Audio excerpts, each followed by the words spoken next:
Bonjour à tous et bienvenue à ce webinaire intitulé « Adapter votre expérience client en temps de crise ». Ce webinaire fait partie d'une série de 7 présentés par l'Association Restauration Québec en collaboration avec le Centre d'expertise de l'Institut de tourisme et d'hôtellerie du Québec. La réalisation de ces webinaires n'aurait pu être possible sans le soutien financier du ministère du Travail, de l'Emploi et de la Solidarité sociale. Je suis Lélia Robert, chargée de projet à l'ITHQ et j'ai le plaisir de vous présenter Marie-Ève Thérien, professeure en commercialisation de produits et de services de la restauration à l'ITHQ, qui vous aidera au cours des 2 prochaines heures à comprendre les facteurs à considérer pour développer une expérience client adaptée en cette période de pandémie et de déconfinement. À toi, Marie-Ève. Bon matin tout le monde, je suis vraiment contente d'être avec vous ce matin. Je vais commencer tout de suite à vous présenter le plan de match pour la formation. J'espère que dans les prochaines minutes, vous allez aller chercher l'information qui va vous servir à nourrir votre réflexion en termes de l'expérience client que vous avez déjà commencé à offrir à vos clients ou que vous vous apprêtez à offrir à vos clients avec la réouverture de vos établissements. Je tiens premièrement à bien recadrer cette formation. Ça ne sera pas une formation où je vais vous apprendre quoi que ce soit sur les normes sanitaires. Vous les avez déjà, vous travaillez déjà avec, à les intégrer dans votre day-to-day, dans vos opérations, à revoir vos processus internes. Aujourd'hui, on va vraiment se mettre à réfléchir sur l'ensemble de ces contraintes-là pour se réinventer puis réinventer l'expérience client à proprement parler. Quand on parle d'expérience client, on parle de client. Donc, aujourd'hui, l'objectif, c'est de comprendre l'ensemble des facteurs qui viennent bouleverser un peu ces comportements-là, comprendre le mécanisme du comportement du consommateur, connaître les tendances qu'on connaissait pré-pandémie, puis celles qui se sont cristallisées ou qui ont pris beaucoup de poids durant les dernières semaines, connaître les modifications des habitudes de consommation des Québécois et des Canadiens et déceler ces habitudes-là qui vont se maintenir dans le temps. Ça, c'est bien beau, c'est très théorique.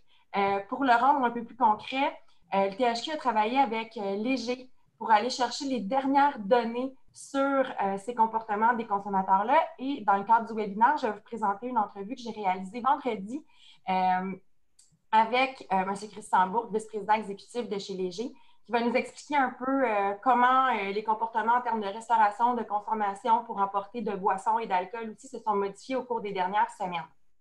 Une fois qu'on aura vu ça, bien, on va être capable de nommer les composantes de l'expérience client puis de déterminer dans votre parcours client les moments de vérité qui nécessitent d'être peut-être révisés. Comment on peut faire pour aller répondre à ces nouvelles attentes-là de la clientèle avec une expérience nouvelle. Je vais terminer avec quelques bonnes pratiques pour bien communiquer tout ça, pour bien revoir votre plan de commercialisation, pour être sûr que quand les clients arrivent, bien, on a bien seté leurs attentes puis qu'on répond comme il faut avec une offre adéquate. Pour commencer, on a préparé quelques questions brise-glace qui couvrent un peu l'ensemble du spectre de la formation. Donc, Lélia, je ne sais pas si tu veux partager les questions. Oui, ça ne sera pas long. Juste avant, juste pour les participants, si jamais vous avez des questions, donc vous pouvez utiliser les outils de questions-réponses ou question and answer selon la langue de votre Zoom. Ces éléments-là se retrouvent dans une bande noire, soit au bas ou en haut de l'écran, dépendamment de ce que vous utilisez. Il y a aussi la possibilité d'utiliser le chat ou converser. Et je vais pouvoir partager les questions à Marie-Ève au fur et à mesure ou à la fin de chaque bloc d'informations qu'elle va vous donner. Et sachez aussi qu'à la fin du webinaire, bien, le PDF du PowerPoint qui est présenté aujourd'hui sera déposé dans votre espace participant. Donc, l'espace participant, c'est le même endroit où vous êtes allé cliquer pour pouvoir vous joindre au webinaire d'aujourd'hui. Donc, sur ce, je vous lance le premier petit questionnaire de questions brise-glace. Prenez le temps de bien regarder. Il y a quand même 3 questions. Donc, allez-y.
Excellent. Donc, on a une vingtaine de participants qui ont répondu. Lilia, si tu veux, on peut partager les résultats.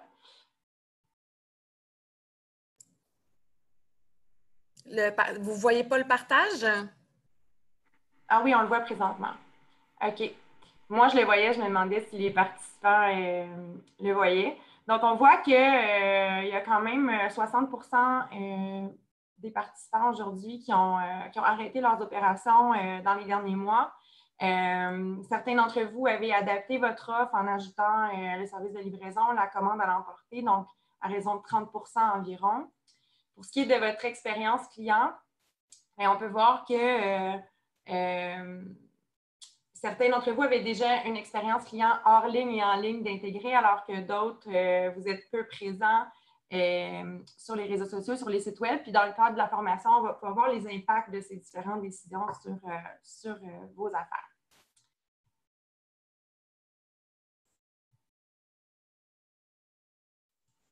Donc, commençons par un petit cours de base 101 sur le comportement du consommateur. Quand on parle expérience client, on parle client.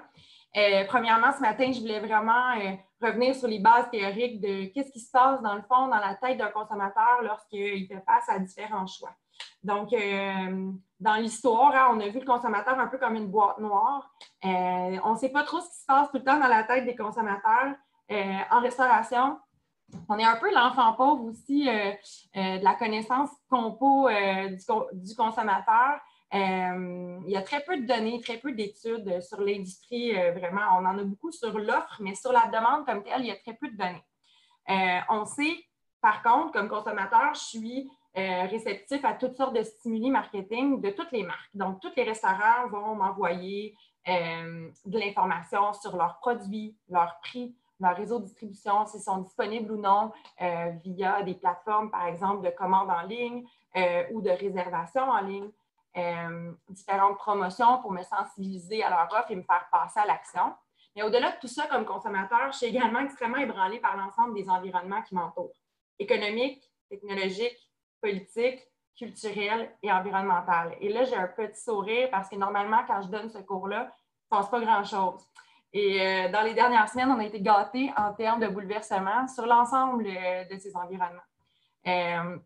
Donc, le consommateur est de plus en plus imprévisible et c'est pourquoi on est allé chercher l'étude de Léger pour vraiment qu'on soit le plus à jour possible sur notre connaissance du marché. Une fois que toutes ces informations-là, hein, on prend conscience de l'environnement du consommateur, bien, il y a les caractéristiques internes du consommateur qui font que je vais processer l'information puis que je vais finir par faire un choix de produit, de marque, de commerce, le montant que je vais dépenser chez vous, puis le moment où je vais venir chez vous passer à l'achat. Je fais une petite parenthèse sur la reconnaissance du besoin puis la recherche d'informations des consommateurs. Dans le processus de choix, il y a une recherche d'informations qui est faite. Avec l'avènement des médias sociaux, puis la connectivité, hein, on est toujours connecté aujourd'hui. On a accès à énormément d'informations. Il y a eu un gros switch dans les dernières années de la confiance et de la légitimité que portent les consommateurs à différentes informations. Dans le passé, on faisait de la publicité, hein, on payait de la pub à la radio, dans les journaux locaux pour annoncer, informer le client, pousser des promotions. On s'est rendu compte que le client fait de moins en moins confiance à cette communication-là institutionnelle, donc au message corporatif que vous envoyez. Dorénavant et depuis les dernières années, ce qu'on observe, c'est que le consommateur fait extrêmement confiance à la communication et aux informations dites horizontales, donc mes pairs, mes amis, ma famille, les influenceurs que je suis sur les réseaux sociaux. Je vais leur porter une très grande légitimité puis ils vont avoir une grosse influence sur les choix que je vais faire.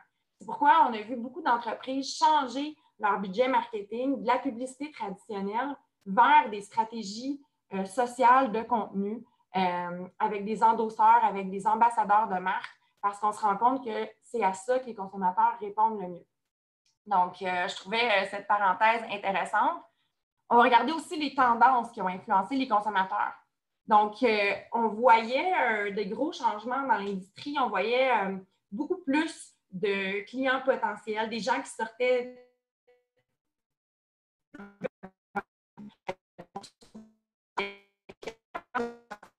souvent, les gens vont faire 1 à 2 établissements durant leur soirée. Les gens sont à l'affût du prix. Hein? Les gens sont quand même sensibles au prix, à l'affaire, à l'expérience.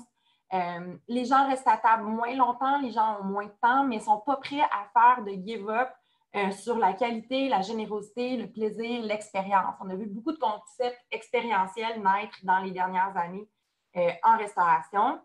Au niveau des tendances culinaires, bien, tout ce qui est cuisine végétarienne, végétalienne, les protéines à base de plantes, on est de plus en plus sensible à tout ce qui est le meat processing. On a une clientèle qui est très, très connaissante, qui va s'informer. Au niveau de l'alcool, on a vu apparaître, surtout devenir disponible, une gamme incroyable de bières de microbrasserie. On a vu des cartes de vin nature exploser. De plus en plus de fournisseurs de ces vins-là offrir des produits uniques, des produits recherchés, de l'importation privée. Dans les derniers mois, beaucoup de mocktails, l'apparition de produits sans alcool diversifiés qui prenaient de plus en plus de place sur les cartes. Et aussi, la grosse tendance sur l'achat et le sourcing. Donc, qui sont mes fournisseurs? Est-ce qu'ils ont une méthode éthique de production? Puis ça, c'était quelque chose auquel les consommateurs apportaient une très grande importance. Au niveau maintenant de la tendance de restauration à l'ère du marketing 3.0, qu'est-ce que le marketing 3.0? Bien, on évolue dans une ère très, très digitale. Vos consommateurs sont des créateurs de contenu. On était à l'ère du marketing 2.0. Pour vous faire une image un peu là, dans l'histoire du marketing, vous pouvez penser à l'arrivée en 2000 de TripAdvisor, qui a vraiment révolutionné notre façon. On a passé d'un Internet très informatif où le consommateur est devenu participatif, a pris part au contenu qui est disponible sur Internet et ça a influencé grandement vos façons de faire des affaires. Dans le 3.0, alors que dans le 2.0, le client était au centre, hein, le client était roi, donc c'était toute l'ère les besoins du client, aller au-devant du besoin du client, l'expérience client, surprendre le client, créer des wow. Donc, on était vraiment dans le focus sur les besoins du client. Dans le 3.0, ben, on est plus au niveau du client humain. Avec la globalisation, avec les grands changements, puis on le vit encore plus avec la pandémie dans les dernières semaines, on a un consommateur qui est de plus en plus anxieux par rapport à son environnement. Puis le consommateur maintenant est un humain, donc il s'attend de la part des marques de partager certaines valeurs avec les marques. Et c'est pour ça qu'on a vu énormément de marketing sociétal. On voit que les compagnies de plus en plus mettent de l'avant ce qu'elles font pour leur communauté. Dans leur implication, parce que c'est ce que les consommateurs recherchent de plus en plus. Un autre grand bouleversement de l'ère du marketing 3.0, bien, c'est la connectivité. Hein. On est connecté partout, il y a du Wi-Fi partout, on a accès à l'information partout. C'est plus possible d'en passer une petite vite aux clients. Vous avez une marge de manœuvre grosse comme ça entre ce que vous promettez et ce que vous livrez. Puis, si avant, un client satisfait en parlait à 2-3 personnes, puis un client satisfait en parlait à 10 personnes, bien maintenant, tout le monde sait tout le temps. Donc, vraiment, vous êtes à nu sur les médias sociaux et c'est très difficile en fait, c'est primordial pour les entreprises de faire une vigie de ça, de tout ce qui se dit sur votre marque, sur les réseaux sociaux. En alimentation, tout ça, ça s'est aussi traduit par l'ubérisation de l'alimentation hors domicile, donc tout ce qu'on se fait livrer. Et ça va au-delà de la restauration. On a eu une vague très importante de prêt à manger, de prêt à cuisiner qui a fait son arrivée et qui fait partie maintenant de notre paysage de concurrence en restauration.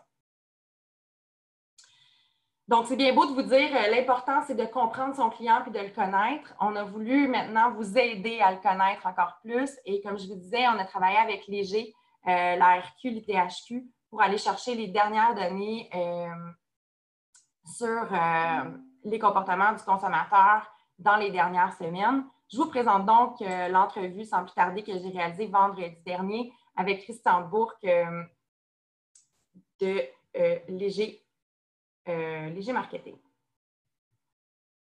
Juste un petit moment.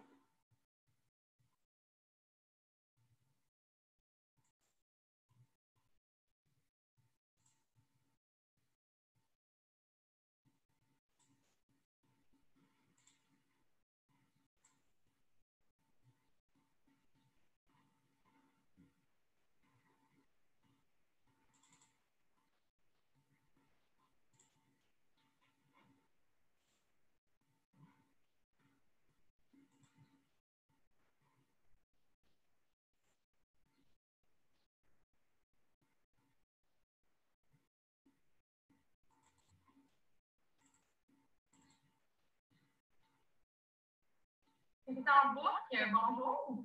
Bonjour. Merci, Christian, de joindre à nous aujourd'hui.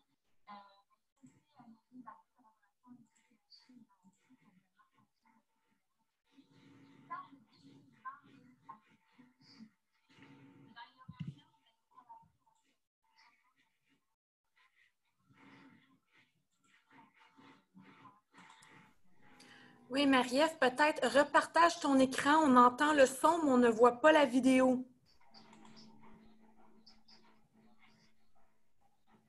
Oui, absolument.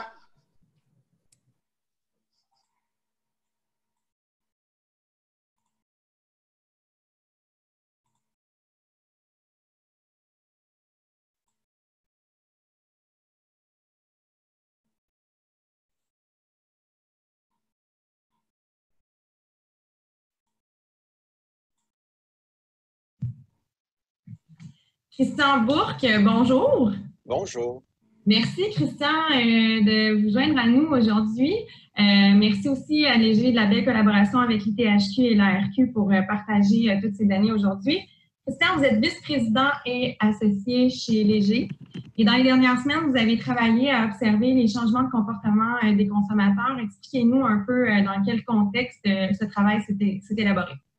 Oui, en fait, on a été privilégiés durant cette crise-là. On est un des secteurs d'activité où il s'est passé beaucoup de choses durant la pandémie parce qu'on essaie de comprendre justement comment le comportement, mais aussi les attitudes et les sentiments des gens allaient évoluer durant cette crise-là. Donc, on a fait beaucoup d'études dans différents domaines avec différents types de clients, que ce soit l'étude qu'on va partager ensemble, surtout aujourd'hui, qui est sur le virage commercial. Comment est-ce que nos comportements ont changé et vont impacter l'ensemble des secteurs de l'économie avec lesquels on a à faire des transactions en tant que consommateur. La première chose, c'est que véritablement, cette crise-là a été un tremplin vers le numérique.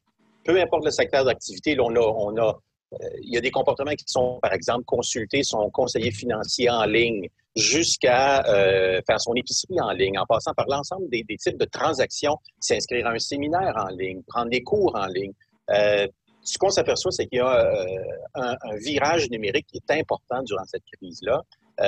Par exemple, on le voit à l'écran, si vous regardez la ligne en vert, la ligne pour le Québec, 74 des Québécois, durant les 2 mois et demi de la crise, 74 3 personnes sur 4 ont fait quelque chose de façon significativement plus fréquente ou l'ont fait pour la première fois durant la crise.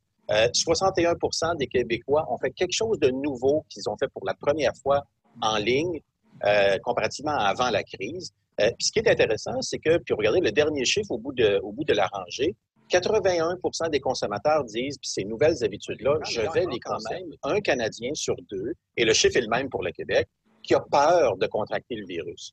C'est sûr qu'il y a plus de délinquants, on le voit dans la courbe du bas, où de plus en plus de gens, ne maintiendront pas le 2 mètres, même quand ils pourraient le faire, ou ne prennent pas toutes les mesures nécessaires pour se protéger. Cependant, ce que ça nous indique à nous, c'est que sortir de cette crise-là ou vivre le déconfinement va se faire avec quand même une personne sur 2 qui a encore beaucoup de craintes. Puis on va le voir tantôt, ça a un impact sur est-ce que je vais retourner au restaurant même s'ils sont ouverts? Est-ce que je vais retourner au centre d'achat même s'ils sont ouverts maintenant? Il y a encore beaucoup de gens pour qui on est encore dans la première vague de la crise de la COVID-19 au Québec.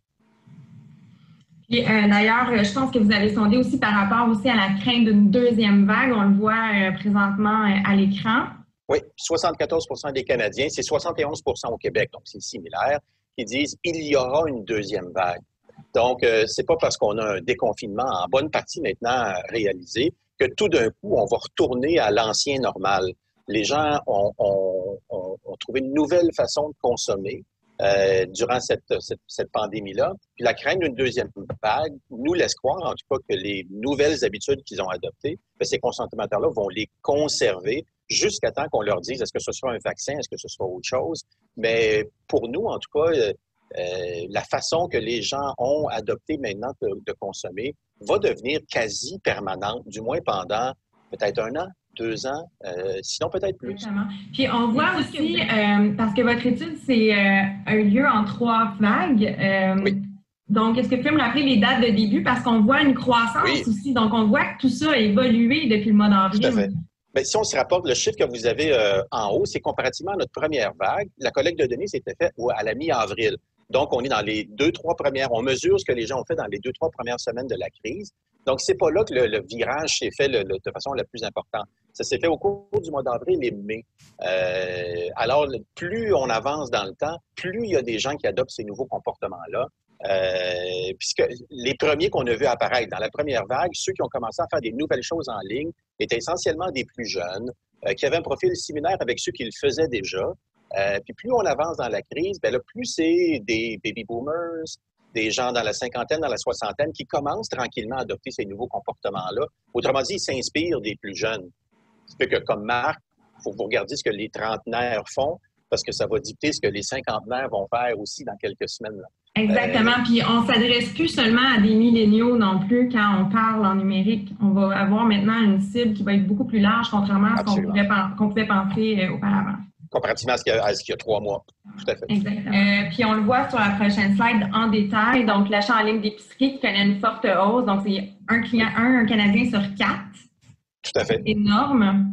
Oui, et puis les Québécois étaient derniers en termes d'épicerie en ligne avant la crise. Si vous regardez, à 23 %, c'est exactement la même tendance que dans le reste du Canada durant cette crise-là.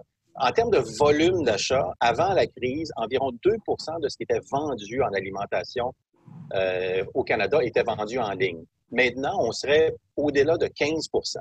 Donc, c'est un changement, c'est révolutionnaire un peu pour les épiceries. Il faut maintenant s'assurer que notre chaîne de distribution est prête à dealer avec cette nouvelle demande-là pour être sûr qu'on est capable de livrer sur la promesse client en termes de livraison. Et puis là, il faut se demander, c'est quoi ma stratégie de prix, ma stratégie de promotion? Qu'est-ce que je vais vendre en ligne, etc. Puis, je présentais avec des gens chez Nielsen qui, eux, disaient l'évolution, ce qu'on voit beaucoup, c'est tout ce qui est sur le tour de l'épicerie. Les gens continuent d'aller en magasin, acheter du frais, acheter des légumes, des fruits, tout ça. On préfère aller encore en magasin, alors que les gens concentraient leurs achats en ligne sur ce qu'on trouve au milieu de l'épicerie, c'est-à-dire tout ce qui sont les canages, les ingrédients de base. Et ça, on l'emmenait de plus en plus en ligne. Si vous combinez cette tendance-là avec le fait que de plus en plus de gens font du stockage depuis le début de la pandémie et continuent à le faire encore aujourd'hui, puis vont continuer à le faire s'ils ont peur d'une deuxième vague. Donc, est-ce que les gens vont faire l'épicerie de stockage en ligne et faire l'épicerie plus de frais en personne? C'est un peu comme ça qu'on voit cette crise-là avoir un impact direct sur le comportement des gens. Mais je ne pense pas qu'on va retourner à ce qu'on avait avant, c'est-à-dire que seulement 2 % de l'épicerie se faisait en ligne. Il y a quelque chose qui a véritablement changé dans notre façon de faire l'épicerie. Puis on le voit que l'intention de conserver ces habitudes-là est là dans un pourcentage assez important. Au-delà de 67 % des gens vont continuer la livraison à domicile ou presque autant de la cueillette en magasin. La restauration maintenant. Oui. En termes de restauration, ben là, on le voit, il y a 34 % des gens qui ont commandé pour la première fois ou beaucoup plus souvent durant la crise. Bien, c'est sûr, les salles à manger étaient fermées. Mais quand vous regardez sur l'intention de continuer, 92 ou 93 % des gens disent « je vais continuer à aller à la commande à l'auto ou à faire livrer à la maison ou à les ramasser en restaurant, après la crise. » Donc, autrement dit, ça aussi, c'est une nouvelle façon de consommer qui va demeurer. Puis les restaurateurs ont été très créatifs aussi au niveau de ce qu'ils offraient, des types d'emballages qu'on n'avait jamais vus. Avant ça, c'était le bon vieux styromousse. Bon, on va repasser, mais en tout cas, il y a des emballages que j'ai trouvés très créatifs qui ont été développés par des restaurateurs, qui fait qu'on a rendu ça le fun, aller chercher son repas au restaurant comparativement à ce qu'on voyait auparavant. Cette demande. Exactement. Donc, on le voit, ces deux options-là, soit de livraison ou de cueillette en magasin, peuvent être des avenues possibles, mais qui valent la peine. Là. Puis on voit que le consommateur est prêt à ça. Oui, puis encore une fois, on mesurait, il y a 47 % des Québécois qui disent je ne suis pas encore prête à aller au restaurant. Donc, la crainte, justement, du coronavirus fait que même si on ouvre une table sur 2, si on est capable d'ouvrir une table sur 2, dépendant de son espace, bien, il y a un Québécois sur 2 qui a peur de retourner au restaurant. Donc, c'est pas parce qu'on a réouvert les restaurants que ça se bouscule aux portes. Là. Ça va se faire tranquillement à travers les mois qui viennent. Puis, entre-temps, bien, ces nouvelles façons-là de consommer qu'on a vu apparaître, bien, ils vont demeurer. Mais en fait, ce sont plutôt les jeunes qui ont adopté ces nouveaux modes-là, comparativement aux personnes de 55 ans et plus, par exemple. Mais c'est un peu le même phénomène. Quand il y a un changement, ceux qui s'adaptent le plus facilement sont habituellement les plus jeunes.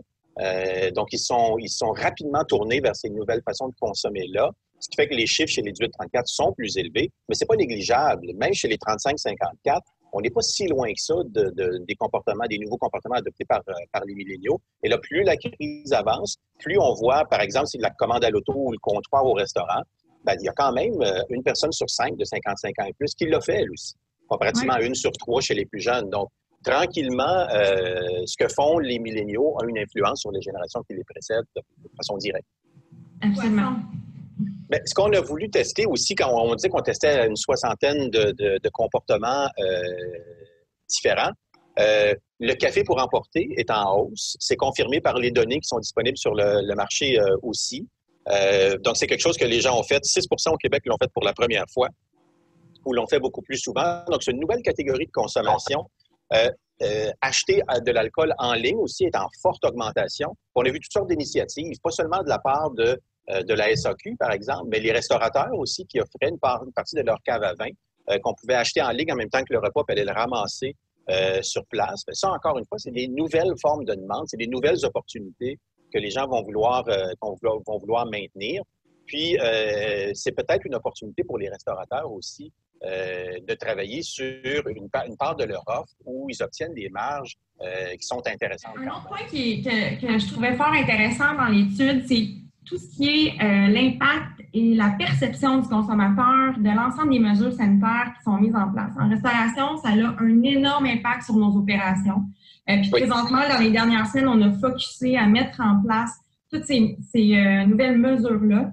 Par contre, il faut penser au consommateur. Là, il faut lâcher un peu les mesures, puis il faut remettre le consommateur au centre de notre réflexion, puis se demander, bien, même si ces mesures-là sont extrêmement contraignantes pour les opérations, elles ont peut-être un côté rassurant pour le consommateur. Et je pense qu'il y a des super bonnes nouvelles dans ce que vous allez nous présenter là-dessus.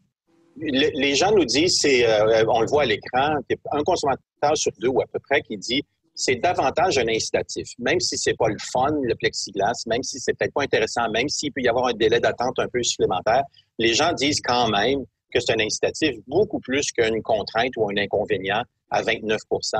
Donc, a priori, quand on met ces mesures-là en place, il faut penser qu'on a affaire à un consommateur qui est craintif.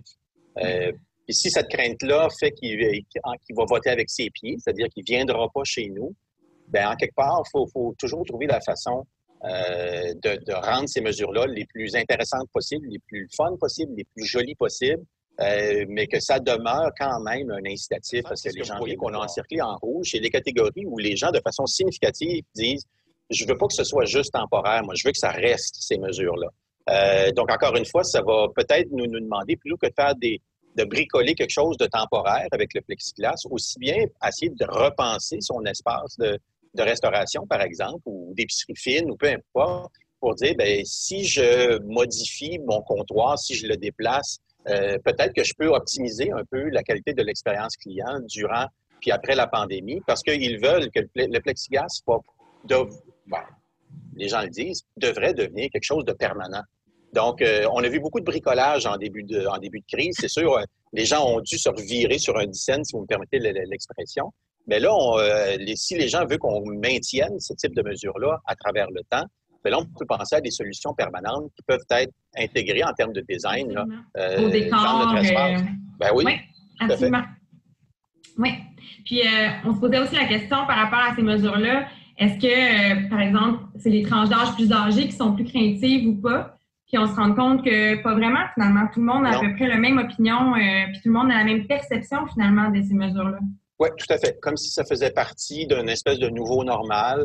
Donc, c'est un peu, les consommateurs disent, bien, la norme, maintenant, elle est ici. On a déplacé une certaine norme sociale à ce qu'on s'attend de la part d'un commerçant, puis de dire, bien, il doit assurer ma protection. Ce qui est intéressant de la donnée qui était là auparavant, c'est que les gens sont plus exigeants envers le commerçant, sont exigeants envers eux-mêmes. C'est-à-dire que leurs attentes à l'égard de ceux qui les servent sont plus élevées que les attentes envers eux-mêmes. C'est-à-dire, ça c'est un peu normal, on déplace la responsabilité vers les autres, donc ils les déplacent vers le commerçant. Absolument. Phénomène intéressant aussi qu'on devrait voir dans cette crise-là, parce que c'est une crise de santé publique, mais c'est aussi un peu une crise économique. On est techniquement en récession. au Québec comme au Canada, comme à peu près partout dans le monde. En période de crise, souvent, on va adopter une consommation plus activiste. Puis on le voit pour les marques aussi dans les derniers mois, c'est également une tendance.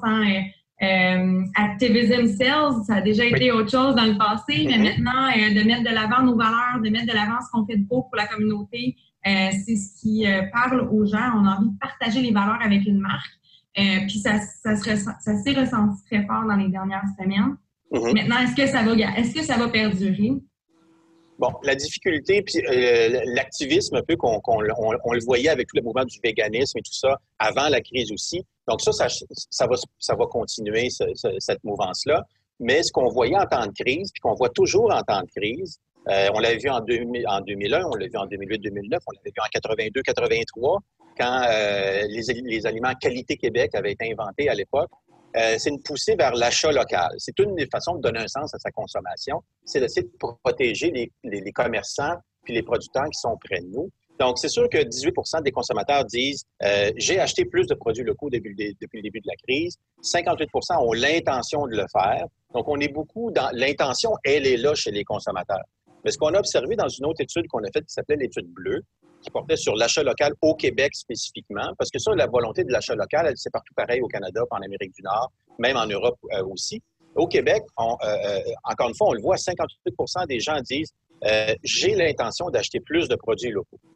Puis on a regardé une vingtaine de catégories de consommation. Mais en moyenne, les gens sont prêts à payer 5% plus cher pour des produits locaux. Donc, c'est-à-dire à 5% de différence de prix, ils vont prendre le produit québécois plutôt qu'un produit étranger. C'est pas énorme comme élasticité prix. C'est sûr que c'était plus élevé dans les bières de microbrasserie puis dans certaines catégories très spécifiques, très nichées. Mais pour l'épicerie, en général, il n'y a pas beaucoup d'élasticité prix. On le sait, les saisons touristiques cette année ne seront pas ce qu'elles ont déjà été par l'annulation de grands événements, mais aussi par le fait que nos voisins américains ne traverseront pas la frontière. Qu'est-ce qu'il y en est de la volonté des Québécois à voyager au Québec? Bon, les nouvelles sont bonnes, mais sont pas si extraordinaires que ça. C'est-à-dire qu'on a 30% des gens qui ont dit « Moi, je vais voyager au Québec cet été ». C'est un petit peu plus élevé que ce qu'on voyait dans les années passées. Donc, effectivement, il y a un impact. Mais une des problématiques reliées au coronavirus, c'est la première catégorie. Le 42% de Québécois qui disent « Moi, mes vacances, je vais les passer à la maison ». Ce qui fait que les plus grands gagnants à date de cette crise-là, c'est les piscines Trévis, les Home Depot qui font des meubles de jardin. Donc, les gens disent on va mettre notre cour la plus belle possible parce que notre vacance va se faire à la maison, la fameuse staycation que les Américains appelaient. Donc, ça, c'est un peu l'ennemi en ce moment là, qui nous empêche d'avoir une augmentation qui est plus élevée que ça sur les gens qui veulent voyager au Québec. Donc, c'est pour ça que cet été, en 2020, la tendance va être là. Elle va être intéressante, mais je ne pense pas qu'elle va compenser pour toute la perte de dollars touristiques qui viendraient d'ailleurs, des États-Unis, entre autres, comme tu mentionnais, mais aussi d'ailleurs. Parce qu'il y a une partie des gens qui ne sont pas à l'aise, encore une fois, de voyager. Il y a 68% des gens qui disent « Oui, je serais à l'aise de voyager dans une autre région du Québec », mais il y a un quart des Québécois qui ne sont pas prêts à sortir de chez eux, entre guillemets, encore. Même, on a mesuré depuis le début du déconfinement, il y a seulement 31% des Québécois qui sont retournés au restaurant depuis que les restaurants sont ouverts. Donc, c'est pas encore, on n'est pas là où on voudrait être. Puis, il y a juste un Québécois sur 4 qui a voyagé à l'extérieur de sa région depuis le début du déconfinement. Donc, encore une fois, c'est pas la ruée parce que les gens ont encore des craintes. Moi, je pense personnellement que le meilleur été pour les vacances à la maison va être 2021. Si on a un retour des grands événements, puis les Québécois vont nécessairement réfléchir au fait aussi de voyager à l'extérieur du pays, même à l'été 2021. Il se pourrait que la manne ne soit pas nécessairement cet été. Ça va permettre à notre industrie de survivre cet été. Mais en 2021, on devrait avoir une très belle saison touristique au Québec. Ça, c'est déjà un impact potentiel. Il y a 20% des travailleurs qui, pour la première fois, ont travaillé de la maison. 21% l'ont fait plus souvent. 44% se disent très satisfaits du télétravail. Plus des 2/3 des gens qui font du télétravail veulent continuer à le faire à temps plein. 80% veulent continuer à faire une portion de télétravail après la crise. Ce qui fait qu'il y a au moins un travailleur sur 3 qui va manger beaucoup plus souvent à la maison qu'auparavant. Donc là, il faut voir quel impact ça va avoir sur les centres-villes, sur les cours alimentaires des grandes tours à bureaux. Sinon, est-ce qu'on rapproche son restaurant d'où les gens vivent plutôt que d'où les gens travaillent? Donc là, il y a des prises de décision qui vont... Puis en plus, c'est que si jamais on travaille plus souvent de la maison, le jour où on va aller prendre un business lunch, peut-être qu'on va vouloir s'en payer tout un. Est-ce que ça va avoir un impact sur le type d'offre qu'on va aussi voir dans les cours alimentaires, dans les restaurants qui sont près des tours à bureaux? Donc, tout ça aussi va avoir un impact. Puis, va avoir un impact aussi, par exemple, au niveau de l'industrie de la mode. Si avant, vous aviez 50 d'habits de travail professionnel, 50 de casual sur vos tablettes, bien là, votre portion casual, si vous me permettez l'expression, va devenir beaucoup plus importante parce qu'on travaille un petit peu plus en mou, entre guillemets, qu'on le faisait avant quand on allait au bureau à 5 jours par semaine. Mais c'est un peu la même chose pour le business lunch. Maintenant, on a du beau mou pour travailler. Peut-être qu'on va avoir des business lunch livrés à la maison qu'on va partager à distance. Hein. Il y a quelque chose à faire, là, c'est sûr, parce que, je pense que les gens vont toujours avoir besoin. Encore là. Ce qu'on va vouloir avoir comme offre de restauration, je pense que nos attentes en termes de qualité vont augmenter aussi parce qu'on va peut-être y aller moins souvent pour se dépanner. Pour se sustenter, on va y aller pour une certaine qualité, pour une certaine expérience aussi qu'on souhaite avoir. Exactement. Puis là, vous avez parlé des food courts. C'était une grosse tendance en restauration. Hein, c'était le nouveau modèle d'affaires. On en a vu 3 arriver au centre-ville de Montréal. Ça va brasser au niveau de tout ce qui est centre commercial, hein, avec tout ce qu'on vit avec la distanciation. Oui.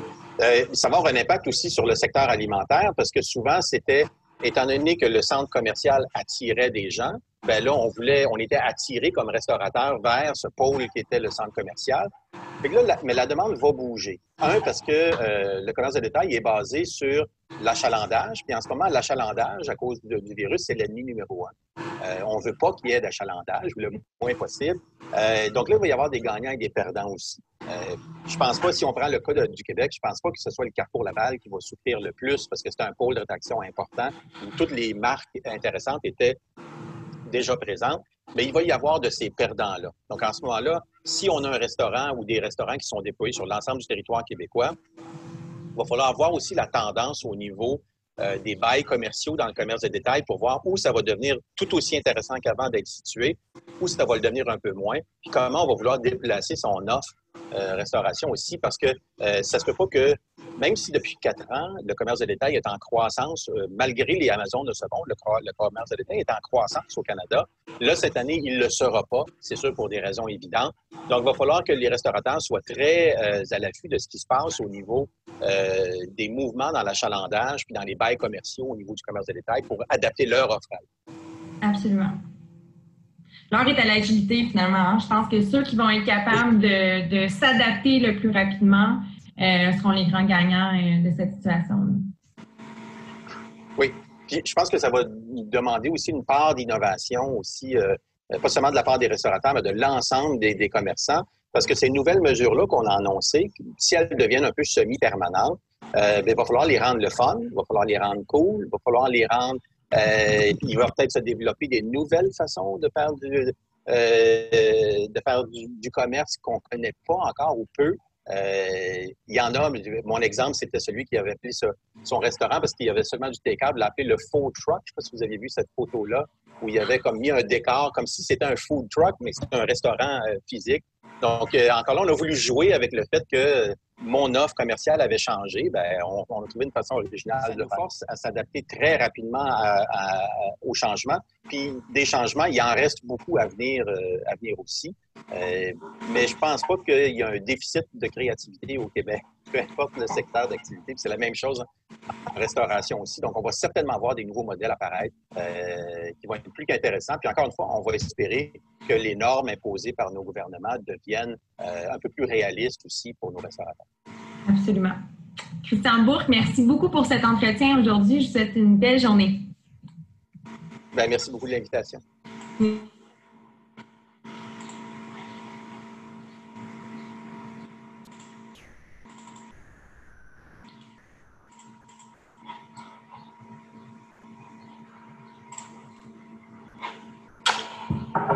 Donc, une fois qu'on a toute cette information-là sur le consommateur, avez-vous des questions, des commentaires à ce stade-ci avant qu'on poursuive sur l'expérience client?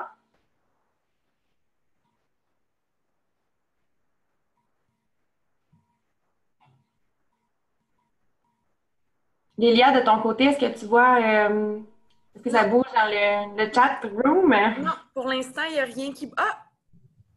Un commentaire, juste comme ça, là, pour que tu saches, un sondage très éclairant.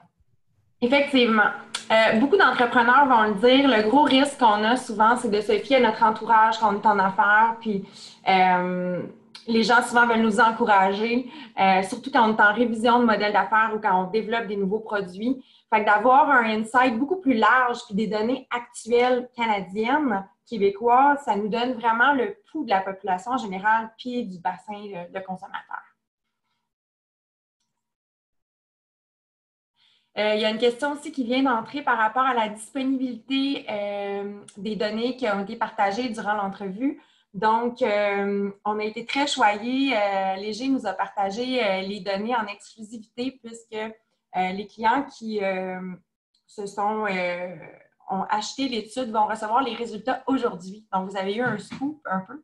Mais oui, tout ça sera disponible en fin de journée. Je devais seulement attendre une petite période pour vous partager l'information aujourd'hui dans le cadre du webinaire, mais vous pourrez récupérer l'étude à la même endroit que vous avez la formation un peu plus tard au courant de la journée.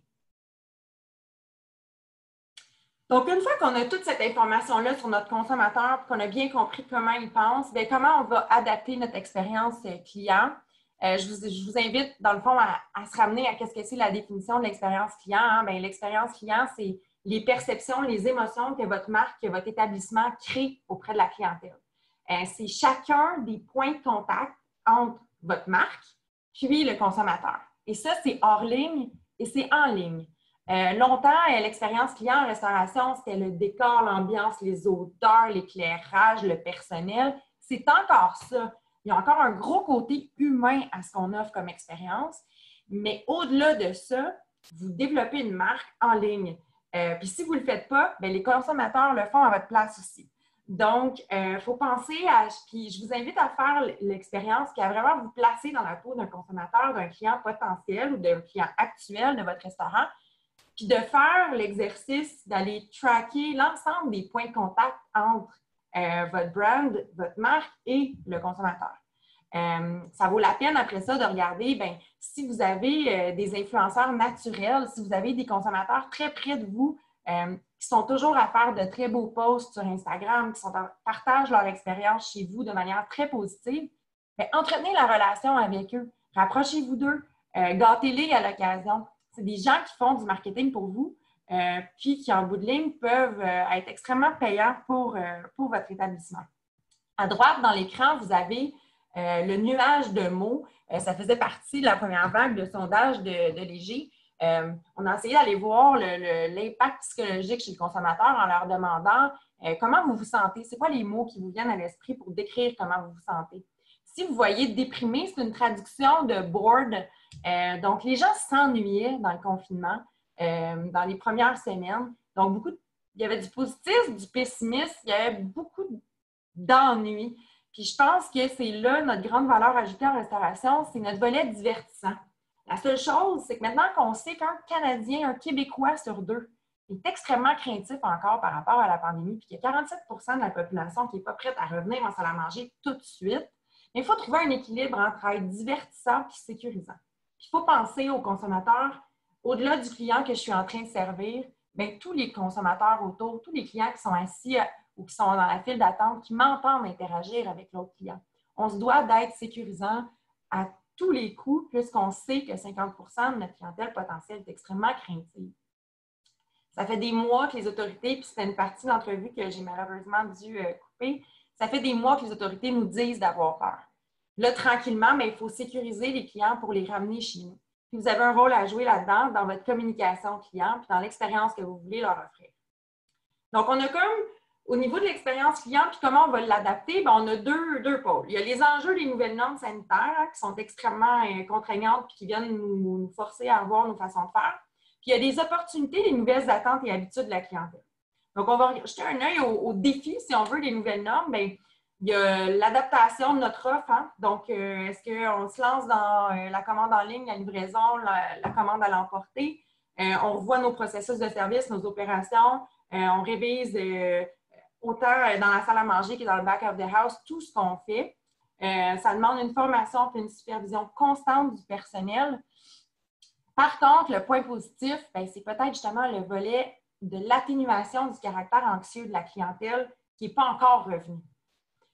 Au niveau des opportunités, des nouvelles attentes, là, c'est là où il y a énormément de changements. Donc, toute l'adaptation de votre relation avec le client pour répondre à ces attentes-là. La compréhension de votre client. Puis j'espère qu'aujourd'hui, les informations qu'on vous a transmises vous aident à mieux comprendre ce qui se passe dans la tête de nos clients en restauration au Québec.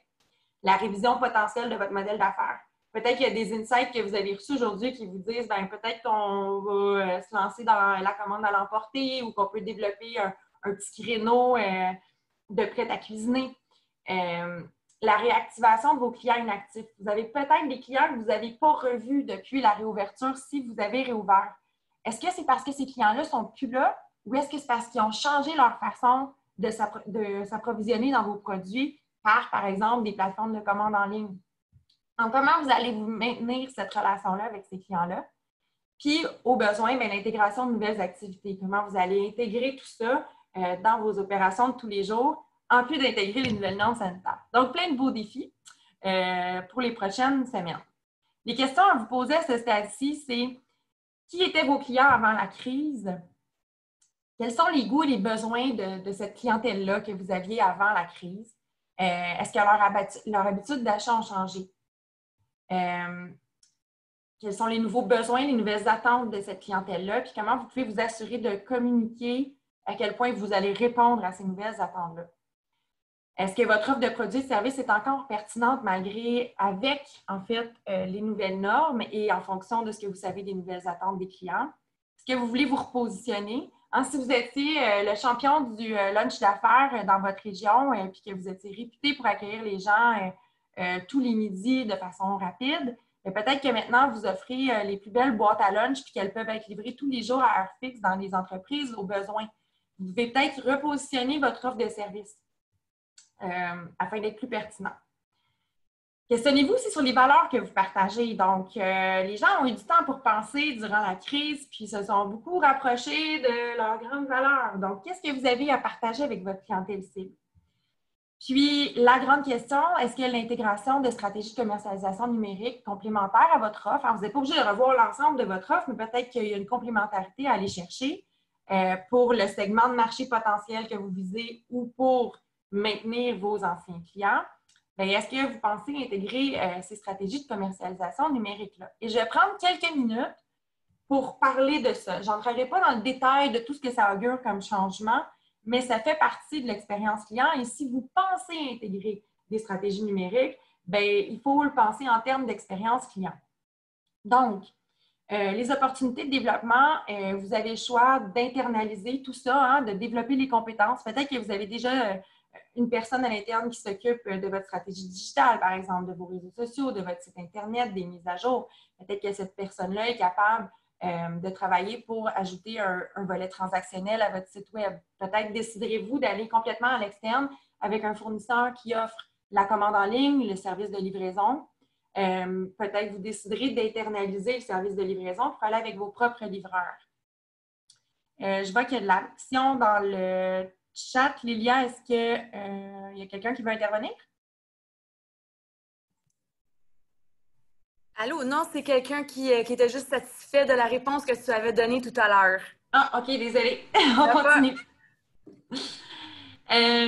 Donc, si on poursuit dans la stratégie numérique, on parle souvent de stratégie omnicanal. Vous allez entendre ça de plus en plus. À partir du moment où votre business n'est plus seulement dans la salle à manger, quand les clients passent la porte du restaurant, mais il y a des choses qui sont très importantes à garder en tête. Votre marque, votre expérience client, oui, c'est dans le restaurant. Oui, c'est au téléphone quand je prends une réservation, mais c'est également les brochures que je mets au bureau touristique de mon entreprise. C'est ce qu'on trouve sur ma page Facebook. Ce que je repartage de mes clients sur Instagram, ce que je crée sur TikTok comme contenu, les courriels que j'envoie à ma base de données. Peut-être que j'ai toute l'information de mes anciens clients, puis il s'agit juste de leur envoyer un courriel pour leur dire « Coucou, on est réouvert ». Mais c'est important de garder en tête que comme entreprise, vous devez parler d'une seule voix par l'ensemble de vos canaux de communication avec les clients. Et dans cette grande période de grand chamboulement, allez-y avec l'adage qui dit « less is more », le moins de messages possible. Si vous avez revu votre offre, si vous êtes en train d'ajouter un nouveau produit, si vous soyez clair et puis assurez-vous que ce message-là passe par l'ensemble de vos canaux plutôt que d'essayer de lancer des promotions sur un canal, de parler de votre système de recyclage sur l'autre. Essayez d'avoir une expérience le plus harmonieuse possible pour l'utilisateur, peu importe le contact qu'il prendra avec votre marque. Je pense que c'est la chose à se rappeler, puis c'est la chose qui est la plus importante présentement. Le moins de messages possible, le plus clair et épuré possible, d'avoir le même message sur l'ensemble de vos canaux. Je me permets aussi une petite parenthèse au niveau des distributeurs.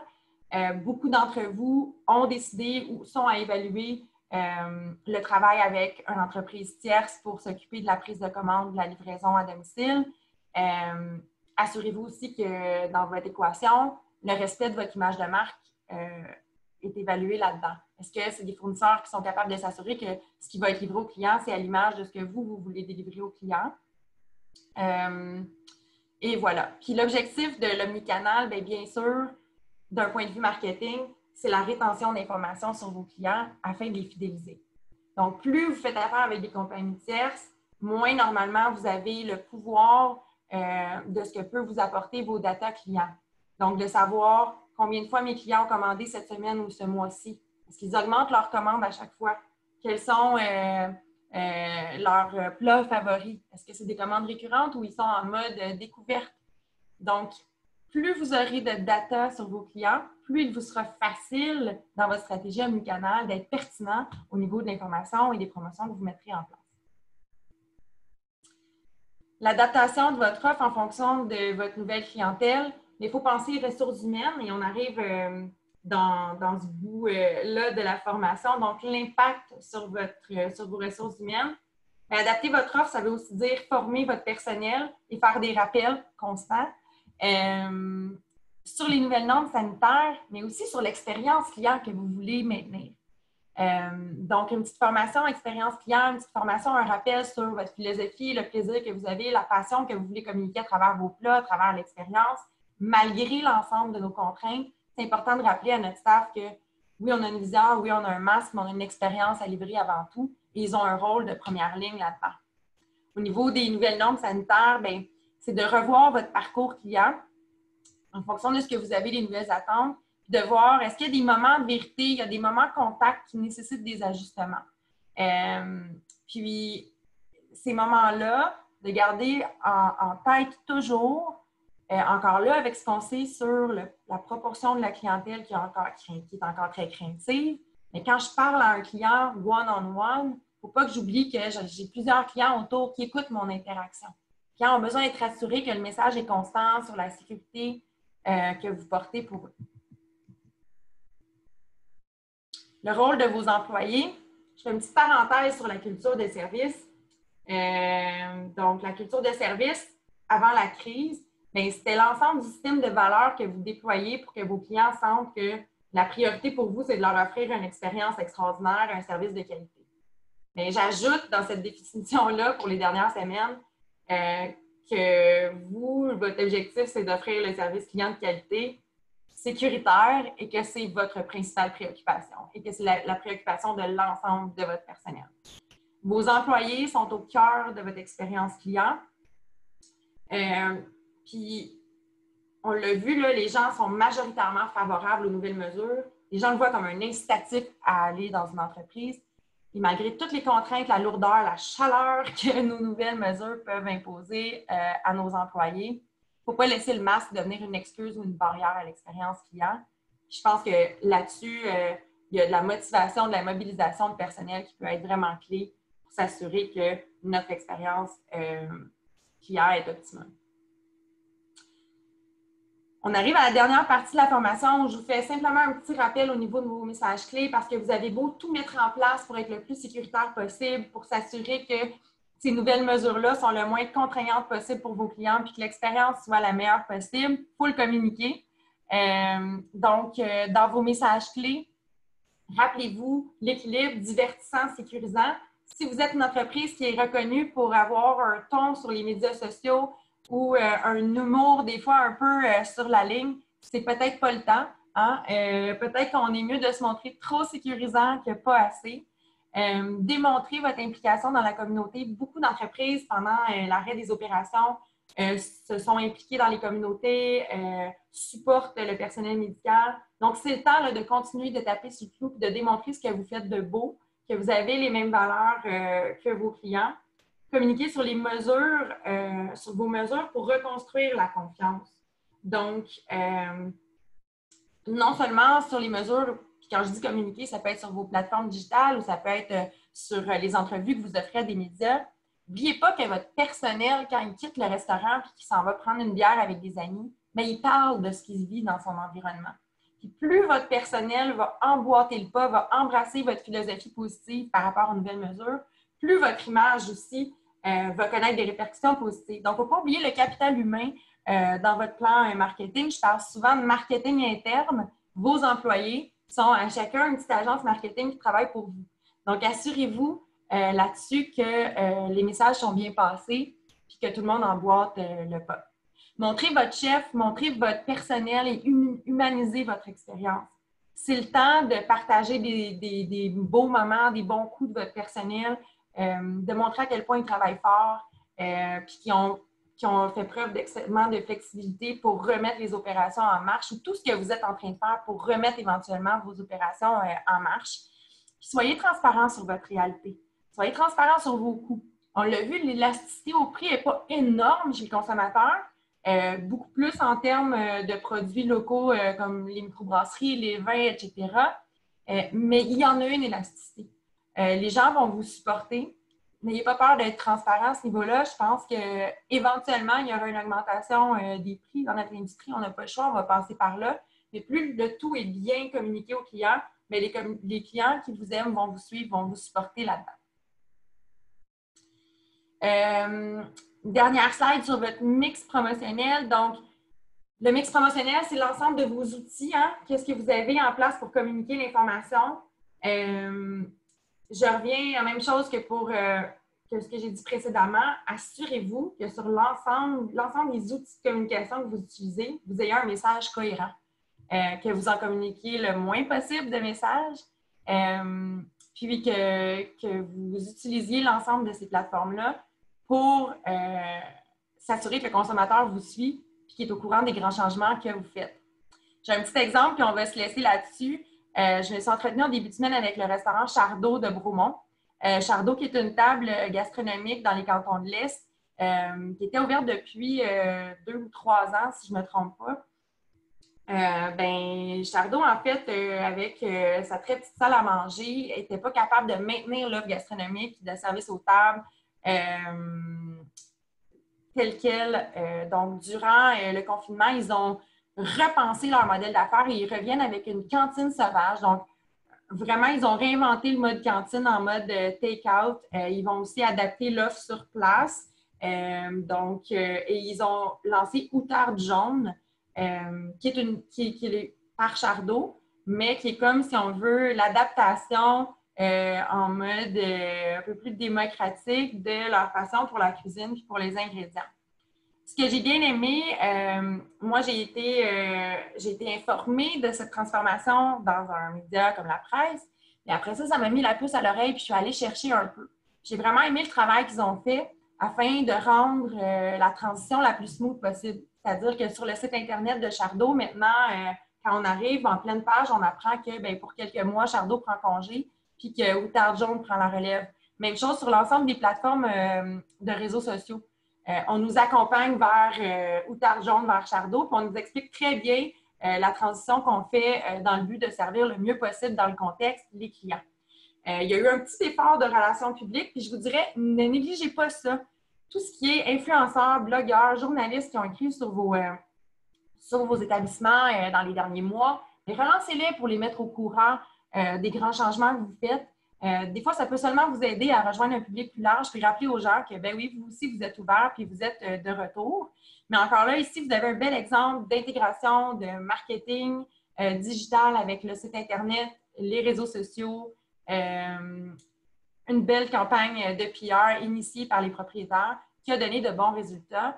Et cette semaine, Amélie Dubé, la propriétaire, me disait que ben, ça va bien, que ça porte fruit et que malgré que la saison touristique de Bromont ne sera pas à l'image des dernières années, parce qu'on sait qu'ils font leur année entre mai et septembre, comme plusieurs régions au Québec, ben, ça va leur permettre au moins de passer à travers cette saison-là en maximisant les revenus. Donc, on va passer aux questions formatives de cette formation. Lélia, je ne sais pas si tu veux partager le questionnaire.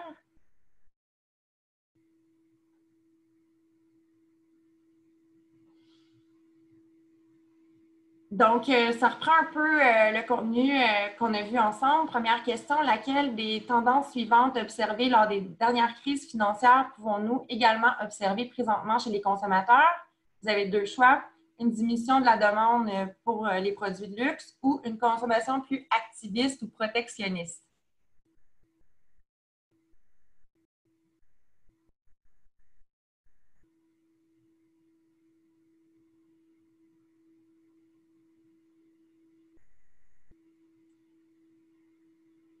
C'est à vous de répondre. Je ne sais pas, Lélia, si on a activé... Oui, c'est probablement le temps que les gens prennent pour lire les questions avant. Ah, bon, je vais vous laisser répondre tranquillement alors.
Donc, Marie-Ève, si jamais tu veux revenir pour pouvoir commenter les résultats. Excellent. Donc, à la question 1, effectivement, ce qu'on voit apparaître souvent suite aux grands bouleversements sur des crises financières ou comme présentement avec la pandémie, une consommation plus protectionniste, plus activiste, les gens se tournent vers les producteurs locaux pour vraiment s'assurer que les gens conservent leur emploi puis qu'on maintient l'économie plus locale. À quelle stratégie correspond la définition suivante? On était vraiment sur l'approche omnicanal. Laquelle de ces composantes ne fait pas partie de l'expérience client? Je suis désolée. je crois qu'il y a une erreur de frappe. En fait, toutes ces composantes font partie de l'expérience client. Donc, c'était pas toutes ces composantes ne font pas partie, mais toutes ces composantes font partie. Donc, désolée. Une photo prise par un client de votre restaurant sur Instagram, ça fait partie de l'expérience client. Ça fait partie de l'étape où je me prépare comme consommateur à aller à votre restaurant et je vois les commentaires des autres clients. Donc, ça fait vraiment partie de ma préparation, des perceptions que je me fais. Un livreur Uber en charge d'une commande pour un nouveau client, malheureusement, ça fait partie de l'expérience client. C'est pas votre compagnie, c'est pas votre branding, mais c'est ce que vous offrez comme service avec un tiers. C'est souvent le risque associé à ces compagnies-là. Le marquage de la distanciation sociale à l'entrée du restaurant, ça, c'est dans le très concret, mais ça fait partie aussi, ça vient modeler notre expérience client. Donc, c'était une attrape et c'était tellement une attrape que j'ai fait une faute dans les réponses, donc dans les choix de réponses. Donc, toutes ces composantes font partie de votre expérience client. Outre les nouvelles normes sanitaires, quels éléments devraient être pris en compte dans l'adaptation de la nouvelle expérience client? Bien, les nouvelles attentes et attitudes des consommateurs, les nouvelles habitudes de consommation des consommateurs, puis les tendances pré-confinement et post-confinement. Donc, c'est vraiment toutes ces réponses. Donc, félicitations, tout le monde a eu raison. Je suis ouverte maintenant pour une période de questions. Je ne sais pas, Lélia, s'il y avait des questions qui sont apparues dans le chat ou dans le question-réponse. Oui, donc j'ai une demande à ce que tu approfondisses un peu plus la notion d'être transparent sur la réalité des coûts. Bien, en fait, c'est d'adopter, je dis sur la réalité des coûts, soyez transparent sur votre nouvelle réalité. Les gens sont très sensibles à la cause de l'industrie de la restauration présentement, comprennent peut-être pas nécessairement tout ce que ça implique, mais par exemple, si vous décidez d'aller avec un service de commande à l'emporter, puis que vous décidez, dans votre région, vous avez toutes les installations pour offrir des emballages qui sont compostables, mais prenez le temps d'expliquer puis de montrer à vos clients dans l'ensemble de vos communications le pas que vous avez fait, votre implication supplémentaire que vous avez faite, puis que tout ça, bien, ça a un coût, mais que vous êtes heureux de le faire parce que c'est en lien avec vos valeurs, puis c'est en lien avec les valeurs de la clientèle, puis vous êtes confiant qu'eux reçoivent ça de manière positive. Donc, moi, je pense que c'est l'ensemble de notre réalité. Les gens, il y a une façon de le présenter de manière vendeuse, sexy. On peut rendre les opérations de la restauration accrocheuses et vendeuses. Puis je pense que présentement, bien, c'est la façon de s'en sortir, c'est d'être le plus transparent possible avec les consommateurs. Donc, j'ai une autre question qui est apparue pendant que tu donnais plus de détails. Est-ce que tu crois que ces changements vont perdurer, surtout s'il y a un vaccin et que la population devient immunisée? Bien, je ne suis pas une experte de la santé publique et je ne suis pas non plus, j'ai pas de talent pour prédire l'avenir. Moi, je me fie beaucoup aux chiffres dans la vie. Puis, je pense que l'étude qu'on a vue ensemble aujourd'hui nous démontre que même après le gros de la crise, les gens vont être sensibilisés davantage à la propreté, aux normes sanitaires. Moi, j'ai l'impression qu'on a grandement changé nos habitudes et que les gens ont un niveau maintenant d'attente extrêmement élevé à ce niveau-là. Puis effectivement, si c'est pas... lorsqu'il y aura eu un vaccin, les cloisons de plexiglas ne seront peut-être plus nécessaires, mais tout ce qui est au niveau de la désinfection, du paiement sans contact, tout ce qu'on a réussi à éliminer, là, qui est une source de bactéries potentielles, là, c'est ce virus-là, mais on n'est pas à l'abri d'un prochain virus non plus. Là. Donc, moi, je pense que les gens sont sensibilisés à ça maintenant, puis on va être beaucoup plus protecteurs et beaucoup plus peureux de tout ce qui est normes sanitaires. Donc, s'il y a des changements à faire, puis on l'a vu là, sur le moyen terme, les gens veulent que ces normes-là restent en place. Il y avait un bout de l'étude qui parlait du désinfectant à l'entrée, du fait qu'on demande aux gens de se laver les mains, le port du masque, le couvre-visage. Donc, tout ça, ça fait juste démontrer à quel point on prend les choses au sérieux. Je pense qu'on en a minimum pour quelques années. Là. Donc, oui, j'ai l'impression que, pour répondre à la question, malgré le fait qu'on découvrirait un vaccin, on a vraiment besoin. On a qu'à regarder ce qui s'est passé ce week-end, puis l'impact que ça a eu au niveau des médias. Les gens ont peur. Là. Les gens qui voient ce qui se passe, dès qu'il y a un petit écart de conduite ou dès qu'on a l'air de ne pas être en contrôle, mais ça vient tout de suite lever les émotions là, dans l'opinion publique. Donc, pour l'instant, je n'ai pas d'autres questions.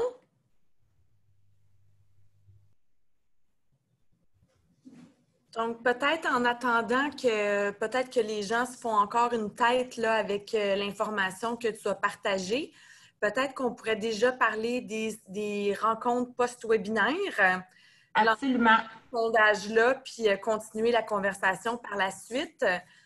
Donc, vous avez la chance, après votre webinaire d'aujourd'hui, d'avoir un rendez-vous à plusieurs là, avec Marie-Ève. Vous pourrez poser vos questions peut-être plus précises à votre réalité et à ce qui vraiment est plus un challenge pour vous ou peut-être faire un peu de brainstorming sur ce qui pourrait être fait. Donc, voilà, je vous propose voir si vous êtes intéressés tout d'abord, puis après, certains créneaux horaires où cette rencontre-là pourrait avoir lieu. Oui, je vous ai balancé énormément d'informations dans les dernières minutes. Donc, effectivement, dans les prochains jours, vous allez peut-être réfléchir, poursuivre votre réflexion, en fait, sur votre expérience client. Donc, je serai disponible au besoin.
Bon, mais merci beaucoup pour ces informations. Maintenant, il y a encore du temps. Si vous avez des questions à poser à Marie-Ève, vous pouvez me les envoyer par le chat ou par le Q&A de la plateforme Zoom.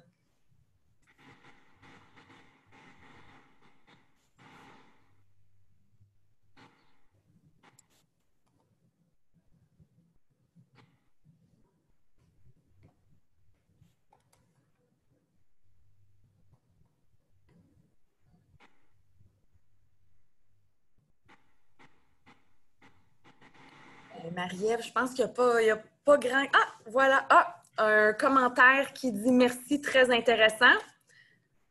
Ça me fait plaisir. Merci beaucoup à tout le monde d'avoir assisté aujourd'hui. Puis, effectivement, s'il y a un besoin, il me fera plaisir de me rendre disponible aux dates qui sont indiquées là, pour faire un suivi avec vous.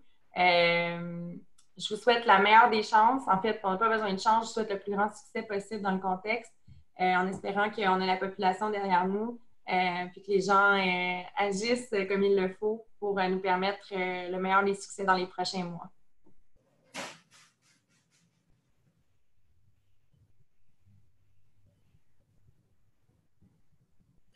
Donc, on va mettre fin à la rencontre. C'était un plaisir. Oh, un merci et bonne journée. Donc, c'est un plaisir de vous avoir. Il reste encore aussi 2 autres opportunités pour faire le webinaire qui traite d'optimiser votre offre de service pour accroître vos ventes. Donc, si vous allez sur le site là où vous vous êtes inscrit, vous allez avoir les renseignements pour pouvoir vous inscrire à cette haute formation qui reste d'ici la fin de nos activités. Donc, c'est des merci et des bonnes journées. Merci. Puis si vous avez aimé la formation aujourd'hui, parlez-en à vos collègues de l'industrie. Il reste quelques places pour la formation du 10 et du 14 sur l'expérience client.